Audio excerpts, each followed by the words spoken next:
जो सियासी त्रिपाठी आपका फिर स्वागत करते हैं।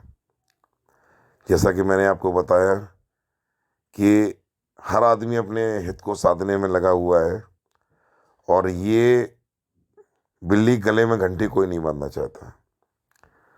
अमेरिका हो या उसके सहयोगी हो या नाटो कंट्रीज हो, उनके कहीं ना कहीं रसिया से हित जुड़े हुए हैं। हालांकि हमने अध्ययन किया उसके हिसाब से यूक्रेन जो रसिया का है, बेलारूस, यूक्रेन, ये रसिया के सबसे उपजाऊ अच्छे पार्ट्स में से आता है। यहाँ प्राकृतिक संसाधनों की कमी नहीं है। और सबसे बड़ी बात यह है कि रसिया से गैस और पेट्रोलियम की सप्लाई पूरे यूरोप में होती है, और पाइपलाइन बिछी हुई है, और वो यूक्रेन से होके जाती है। और सबसे ज़्यादा उसका जो ग्राहक है वो जर्मनी है। अगर वो सप्लाई अगर बंद हो जाए तो कम से कम 40 से 50% रेट उस गैस के और पेट्रोलियम के बढ़ जाएंगे। अगर ये रेट बढ़ जाएंगे, मैन्युफैक्चरिंग कॉस्ट बढ़ेगी। मैन्युफैक्चरिंग कॉस्ट अगर बढ़ेगी तो पूरे देश में सप्लाई अगर बढ़ेगी तो दुनिया को, पूरे देश को महंगाई सूचकांक बढ़ेगा। तो इससे क्या होगा कि दुनिया को, अगर रसिया को आमदनी का सबसे बड़ा स्रोत है, अगर वहाँ से लेना लोग बंद भी कर देंगे, मान लीजिए सप्लाई रोकी ना रोकी, उन लोगों ने अगर सैंक्शन लगाए तो उसकी गैस और पेट्रोलियम लेना बंद कर दिया, दुनिया किसी देश को लेना नहीं दिया। लेकिन चाइना उसका सबसे बड़ा दुश्मन है। चाइना इस मौके का पूरा फायदा उठाएगा।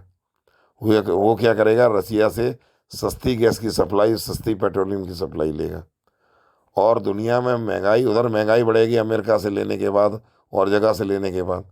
और ये क्या करेगा, रसिया और इसकी सीमाएं मिली हुई हैं, ये जरा सी पाइपलाइन बिछा के गैस और पेट्रोलियम की सप्लाई ले लेगा। ये उसे, इसका कॉस्ट बहुत सस्ता पड़ेगा, आने जाने का खर्चा बहुत कम पड़ेगा, रिफाइनरी का खर्चा को बहुत कम पड़ेगा।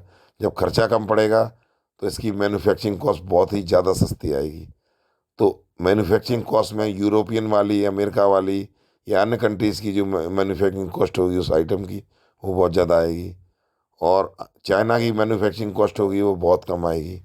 तो इस मैन्युफैक्चरिंग कॉस्ट को कम करने के लिए चाइना कहीं ना कहीं ये चाहता है कि रसिया को अपने हिसाब से झुकाएं, पेट्रोलियम की सप्लाई लें, गैस की सप्लाई लें, यूरोप में बंद हो जाए, हर तरीके से हमारे सामान बिके, हम मैन्युफैक्चरिंग हब पहले भी थे, आज भी थे, हमेशा रहें, और हम दुनिया को हमला करके गुलाम ना बनाए, हम आर्थिक रूप से गुलाम बनाए।